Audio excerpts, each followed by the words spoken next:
Petri Wine brings you the Casebook of Gregory Hood.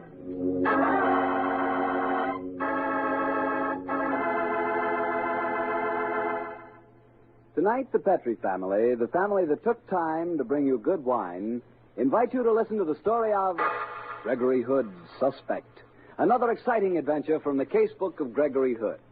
And as for me right now, I'd like to suggest a delicious new dessert, peaches in Petri California Muscatel wine. Just imagine juicy, golden sweet peaches flavored by the wine that goes with them perfectly. Petri Muscatel. Sounds good, doesn't it? But you'll never know just how good till the first bite. Absolutely delicious and easy to prepare, too. You just drain the juice from canned peaches, cook the syrup till slightly thickened, mix with twice the amount of Petri Muscatel, pour over the peaches, and chill for 2 hours. Just be sure you use Petri Muscatel, because you know that Petri Muscatel is really special. A sweet, clear, golden wine with a full, rich flavor. It's really good. Try it tomorrow night for dessert. Peaches and Petri Muscatel. You can serve Petri Muscatel proudly because those 5 letters P-E-T-R-I spell the proudest name in the long history of fine wines. Petri.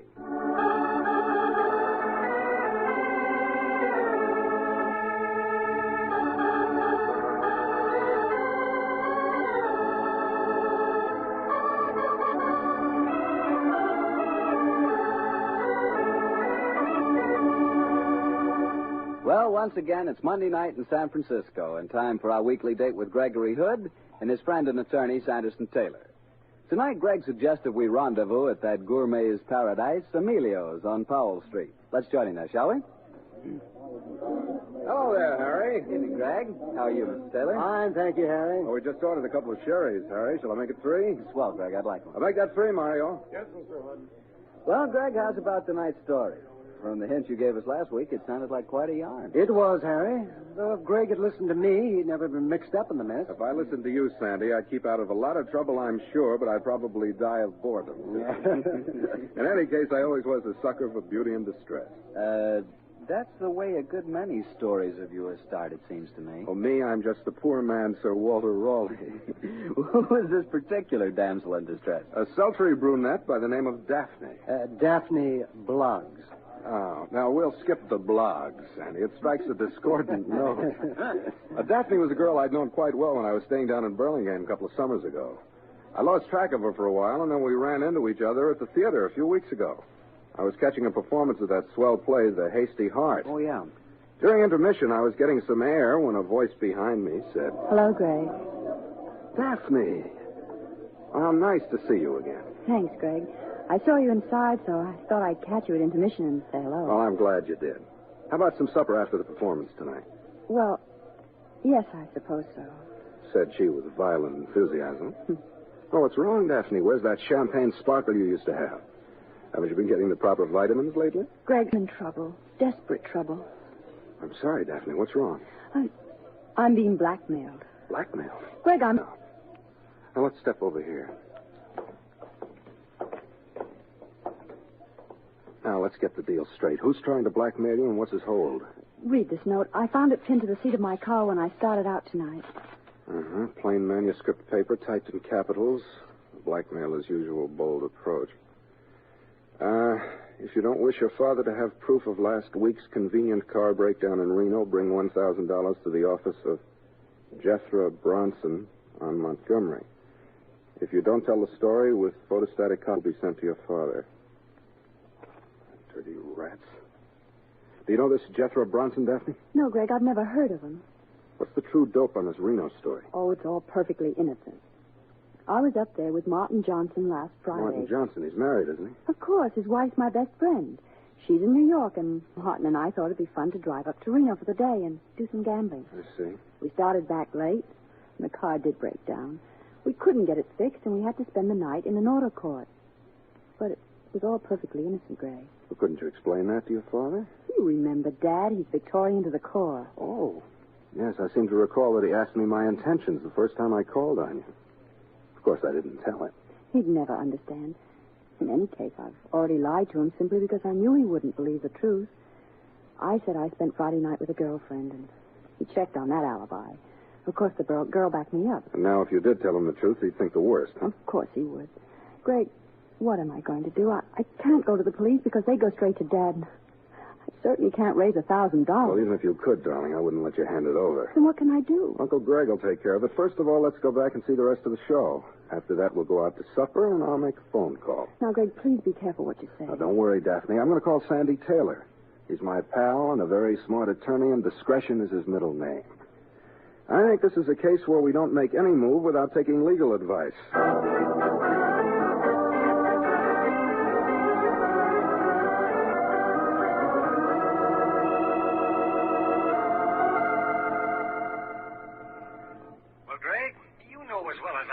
Blackmailers seldom stop at one payment. Sure, but I've no intention of letting her make any payment. She hasn't the dough in any case. Sandy, have you ever heard of this guy, Jethro Bronson? Never. I looked him up on the phone. Oh? He's got offices on Montgomery Street, all right. Well, I think I'll call on him in the morning as Daphne's representative. Better let me go, Greg. I can handle him. Oh, but you're so doggone ethical, Sandy. With a rodent like this, a clip on the jaw could do a lot more good than throwing 20 books of law at him. Now, Sandy, I think I'll call on Mr. Jethro Bronson. Well, okay, Greg, but watch your step. Blackmailers usually know all the answers. I'll watch it, Sandy. But don't be surprised if you hear a squeal for help from Montgomery Street in the morning. I have a feeling I may land myself in a whole mess of trouble.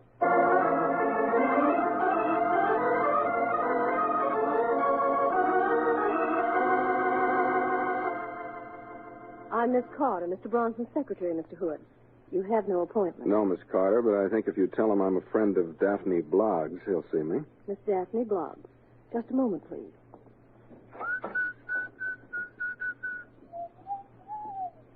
Mr. Bronson will see you, Mr. Hood. Oh, the name of Bloggs works miracles, doesn't it? Thank you, Miss Carter. You're welcome. Yeah, come and sit down, Mr. Hood. I'll walk around, thanks. You have quite an office, Mr. Bronson. Yeah, I'm so glad you like it. I do. I was admiring the chaste simplicity of your lettering on the outer door. Jethro Bronson. Nothing more. Is more necessary?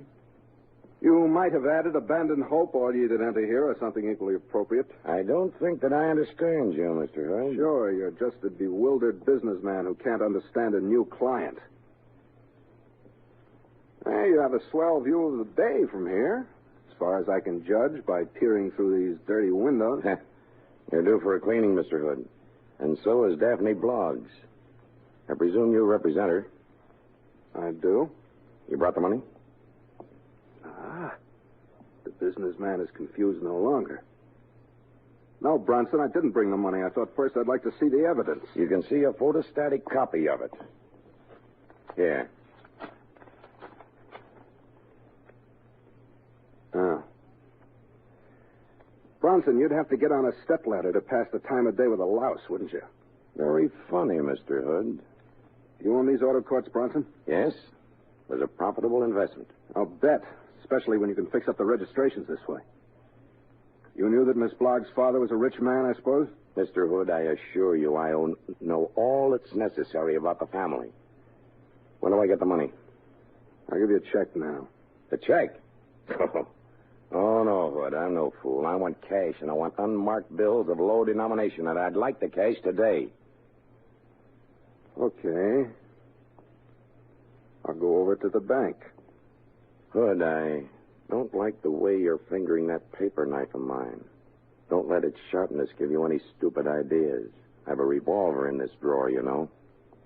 Don't worry, Bronson. If I did anything to a rat like you, I wouldn't use a knife. I'd use... Yeah, why not? Keep away from me. Ah, that was a pleasure. Have a nice nap, Mr. Bronson. I'll be back in a flash with the cash.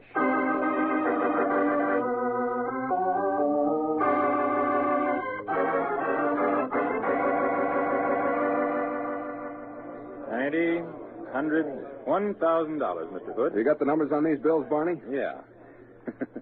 Up to some new trickery on one of your cases? Well, fairly old trickery, I'm afraid. Thanks. Just a minute. I'll let you out. Oh, you locked up? Yeah. You got in just under the wire. Well, Mr. Hood, good luck with your trick. Luck? Thanks. I have a hunch I may need it.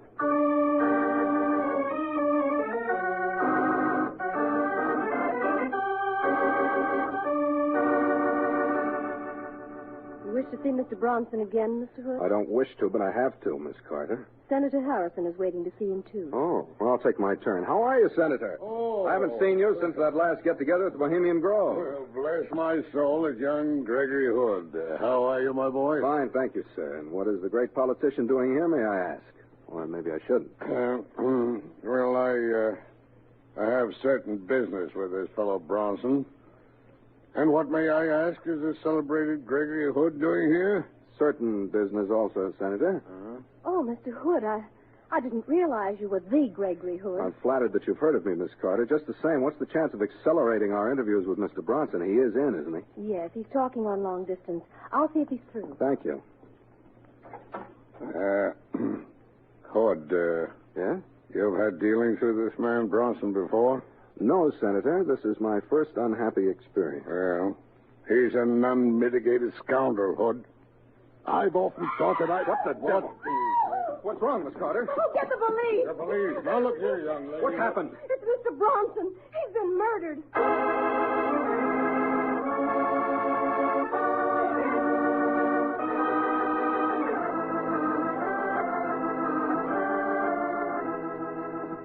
The police are taking the devil's own time with their examination, Sergeant. Why don't they question us? I'm a busy man. I'm sorry, Senator, but there's nothing I can do. Well, who's in charge of this case, Sergeant? Lieutenant Magruder, Mr. Hood. Magruder, huh? Well, that makes it tough for me. Where's Lieutenant Silvers? He's on vacation, Mr. Hood. Oh, then I am in trouble. Good thing I put in a call to Sandy Taylor. I may need a smart attorney. Okay, Miss Carter. Don't leave the office. Come in, Hood. But, Lieutenant, I'm a very busy man. Can't you take me first? No, Senator, you'll have to take your turn. Come on, Hood. Sit down. I find your old world charm irresistible. Thank you, Lieutenant. Hood, I've waited a long time to catch you out on a limb. Now I've done it. Why do you hate me so much, Magruder? Because you're an amateur dick who thinks he can make monkeys out of the police. We don't tell you how to run your business. Why do you make you submit yourself up with ours? I don't. Consciously, it mixes itself up with me. Is that a fact? Well, you're mixed up in this one, but good. Let me see your right hand. Oh, it's a little dirty. What's that? No. Your knuckle skin. There's a bruise on the corpse's chin. You socked him, didn't you, Hood? Yes, Sherlock, I did. Why? Because I didn't like him. Why were you here? We know he was a blackmailer, though he could never pin anything on him. Do you have something on you? On me? No. Then you were stooging for somebody else. Who was it? I ain't talking, as they say, Magruder. Well, you'll talk to the judge, Hood, because I'm arresting you on suspicion of murder. Wow, that's very interesting. If you do that, Magruder, you'll end up with those tired archers of yours pounding a beat again. Skip the comedy, Hood. It won't get you off this spot. Oh, Greg. Sandy, I'm certainly glad to see you. Yeah, I got here as fast as I could. Lieutenant Magruder, meet my attorney, Sanderson Taylor. You don't have to introduce us, Hood. Mr. Taylor and I know each other. Yes, sir. What goes, Greg? The lieutenant's got a vacancy for me in death row, I think. Mr. Taylor, I'm just about to arrest your friend on suspicion of murdering Jethro Bronson. What? On what evidence? He admits that he slugged the dead man. That doesn't prove murder, Lieutenant. But this paper knife does. Bronson was stabbed with it. I powdered it for fingerprints. Your prints are on it, Hood. I had them checked. This fast? Uh-huh. I've been looking forward to this day ever since that Fisherman's Wharf business. Oh. You really do have it in for me, don't you, Lieutenant? Greg, did you handle this knife? Sure I did, but I didn't stab the guy with it. Can I look at those prints on the knife, Lieutenant? Yeah. But don't handle it. Don't worry, I won't mess up Exhibit A. I want to arrest him, Mr. Taylor. If you do, Lieutenant, I'll have him out on a writ before you can spell habeas corpus. Well, that should give us several hours' start. Oh, very funny, Mr. Hood. But you're not going to laugh your way out of this one. Hey, Magruder, even though you hate me, I'd like to save your badge and your arching to book me on the evidence of these prints, Lieutenant. Sure. And I'd like to point out a small inconsistency. The faint old prints are Bronson's, I suppose. Yeah? And these two heavy new ones are mine? Sure they are. Fine. But there are only two prints. The thumbprint on the face of the handle, the forefinger print on the back. That's the way you hold a knife when you play with it, as I did, or when you open letters. But you couldn't possibly hold it that way, and only two fingers to stab a man. Why, of course not. If you were stabbing a man, the prints of all the fingers would be on the handle. What do you say, Lieutenant? I guess you're right. But why aren't there murderer's prints on here? I'd say the answer to that would be a pair of gloves. And if you want to make an issue of my prints being on the knife, I'll be very happy. It's perfect evidence that I didn't kill Jethro Bronson. Okay, Hood. You've talked yourself out of this one for a minute or two. Oh. But before this case is over, I'm warning you. This is going to be the last chapter in the case book of Gregory Hood.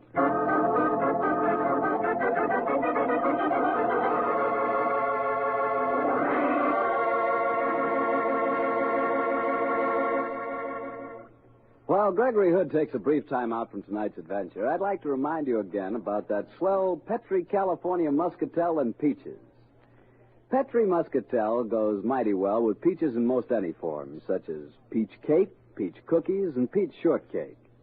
Yes, the wonderful flavor of Petri Muscatel really does something to desserts made with peaches. There are plenty of luscious canned peaches in the markets now. You can always get Petri Muscatel at your store, and in nearly every locality, your dealer will be glad to give you a little recipe folder which gives 4 wonderful ways to serve peaches with Petri Muscatel. Just be sure you buy Petri Muscatel, because all Petri wines are good wines. Greg, for a moment there, you had me worried. I thought my favorite amateur detective was going to be arrested for murder. For a moment there, I had me worried, too. Lieutenant Magruder's a tough hombre, and Gregory Hood is very far from his favorite detective. But he let you go. Yes. Sandy and I gravitated to the Prosperity Corner bar and quickly went into a huddle. Oh, Greg, you're still under suspicion, and we've got to clear you. Very true, Sandy, and the more I brood about the case, the more I incline to one opinion. Huh? And that is? Well, Sandy, Magruder told us what Miss Carter testified. Yes. She said that she talked to Bronson before he made the phone call. She came into the outer office where you and Senator Harrison were waiting. And the next time she went in, Bronson was dead. Exactly, which would mean that if her testimony is true, that she's the only person who could have committed the murder. Unless, of course, an especially adroit seagull flew through his window and did the deed. If she did stab him, it wouldn't be hard to think of a motive. I've known people before who worked for blackmailers simply because their employer was blackmailing them, too. Sure, but if she were the killer, surely she'd dream up an alibi. Yeah. Maybe she saw you handling the knife and thought your fingerprints would pin the rap on you. Well, it's possible. Or it might have been Senator Harrison. It's pretty obvious that he wasn't there purely for a social call. Yes, Sandy, I can see the possibility of motive. It's the how of this killing that worries me. The dead man's office was on the 9th floor. The only exit was through his door. Miss Carter saw him alive, walked outside to where the senator and I were waiting. She goes back a few minutes later. He's dead. Yeah. Well, the evidence would certainly point towards the secretary. Say, Greg, how's about the girl Delphene Bloggs? She'd know as well as we do that Bronson's death would put her in the clear. That's a good murder motive in itself. Well, true, Sandy, but I repeat, how? Daphne's a very cunning girl, but she can't float through a window 9 stories high. No, that's true. It looks like a blank wall, Greg, but we've got to get around. Or over it. Well, Sandy, I think the next step is obvious. You're going to see the secretary, Miss Carter. Right. Huh? I have her address. She lives on Russian Hill. But I'm worried. Huh? What? I'm an ardent whodunit fan, and she's the obvious suspect. By all the rules, it can't be her. Oh, well, this is real life. Let's call on her and see what happens.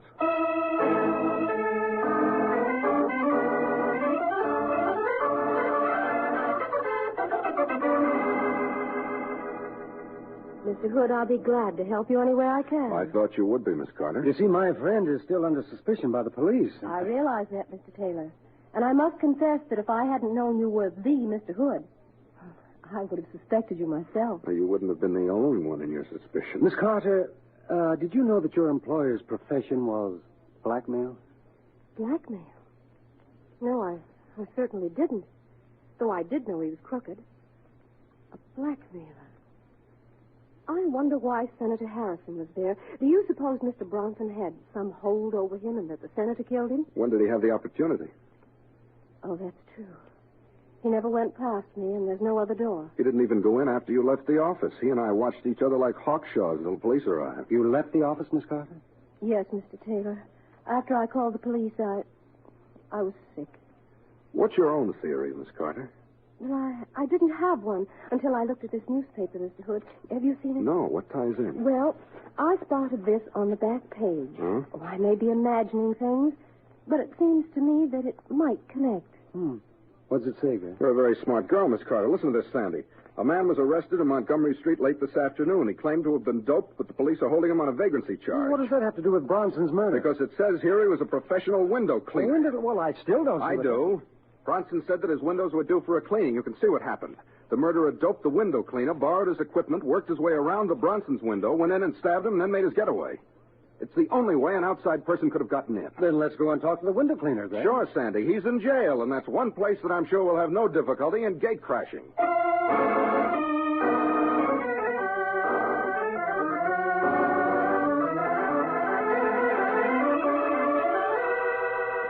That's the way it was, Mr. Hood. I was standing in the corridor just filling my pipe, and I smell something sweet. Next thing I know, I'm down in the basement. Must have taken me down the service elevator. Sounds like chloroform, Sandy. Uh-huh, yes. What time was this, Hank? Oh, I don't know. Middle of the afternoon, I guess. Well, don't you carry a watch? No. My profession, it's too risky. Might fall down and break the bejeepers out of it. Occupational hazard. Yeah. Have you any idea what time it was, Hank? No, but it was sometime in the afternoon because I could hear a radio in one of the offices, and they was giving the race results. And they're always at the same time in the afternoon. How much of it did you hear? The announcer was starting to give the results of the fourth race, just as he named the horse. It was Lady Best. I heard that, and next thing I knew, I was waking up downstairs. Track broadcast. Swell, Hank. Though you don't carry a watch, you've given me a dandy time check. Well, how do you mean, Greg? All I have to do is call the radio station. Hank was knocked out as the fourth race was announced. As soon as I know the time of that, I think we'll have the answer to murder.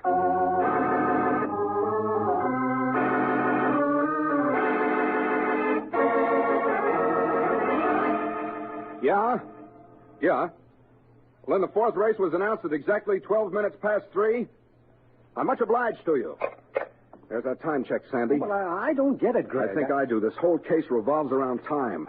The bank closes at 3. How long do you suppose it took me to walk from there to Bronson's office? Well, it isn't more than a block, a couple of minutes. Just about, and maybe another minute in the elevator. I think this gives us the answer, Sandy. Let me make another phone call to Lieutenant Magruder, and then we'll go back to Miss Carter's apartment on Russian Hill. I think that's where we're going to get the final payoff.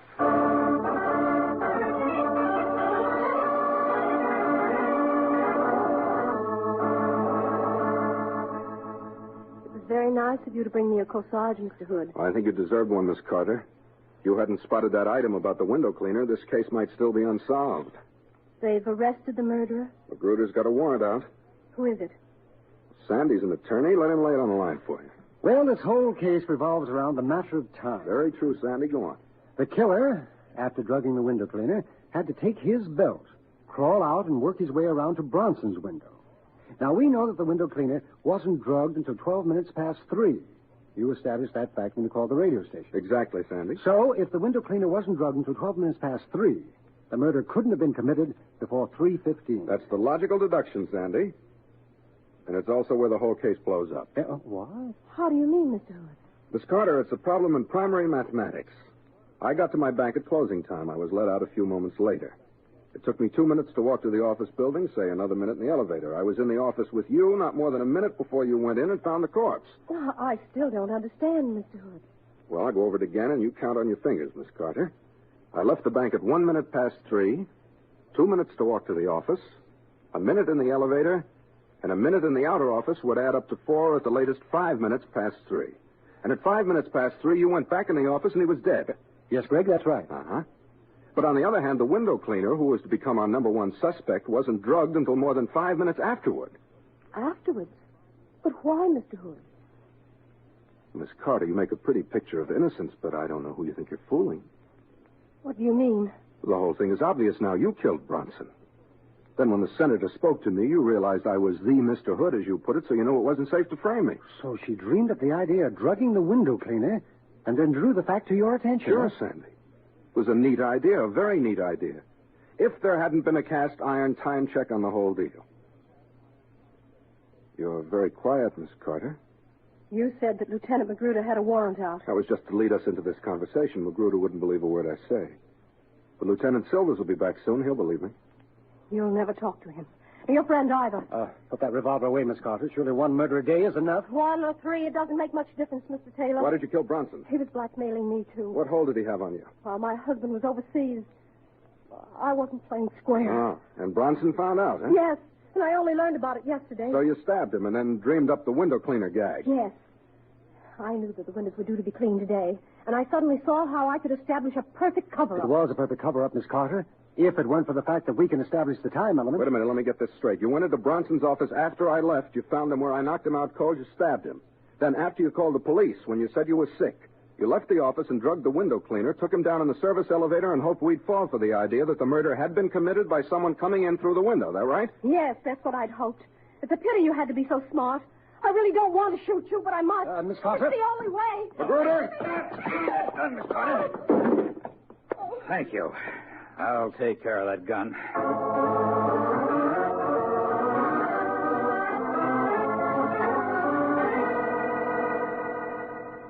I came as soon as you called me, Hood. I didn't trust you, but I figured I might as well listen. I came up on the fire escape. Nice of the young lady to leave her window open. Well, Magruder, you have your confession. And also, I hope you realize that you've got a nasty, suspicious mind where I'm concerned. Okay, Hood. You were right. This time. And I don't mind getting at the rights of a case. Even if an amateur has to help me. But one of these days, you're going to start something you can't finish. I hope not, Lieutenant, but it's possible. You're darn right it is. And when that happens, it's my last prayer every night that I'll be the cop on that case.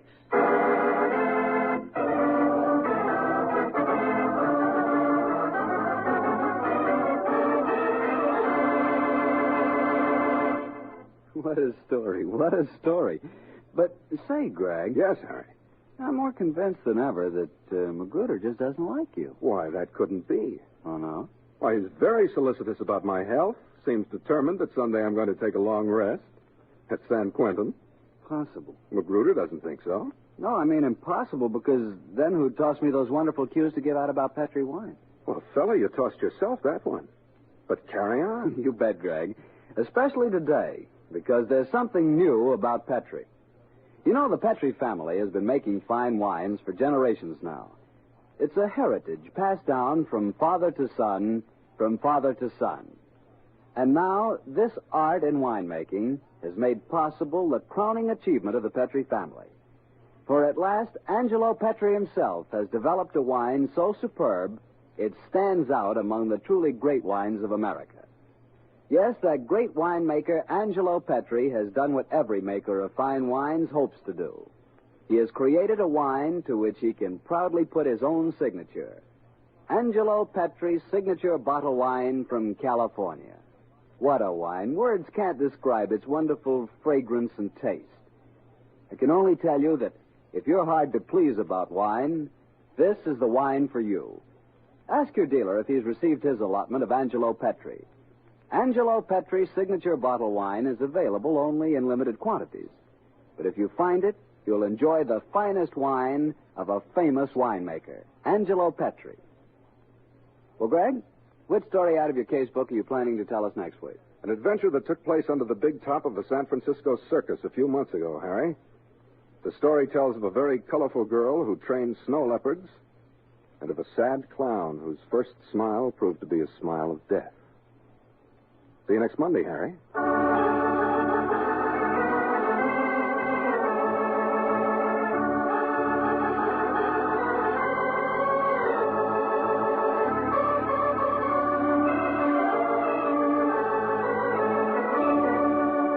The Casebook of Gregory Hood is written by Dennis Green and Anthony Boucher. Original music composed and played by Dean Fossler. Elliot Lewis plays the part of Gregory Hood, and Sanderson Taylor is played by Howard McNear.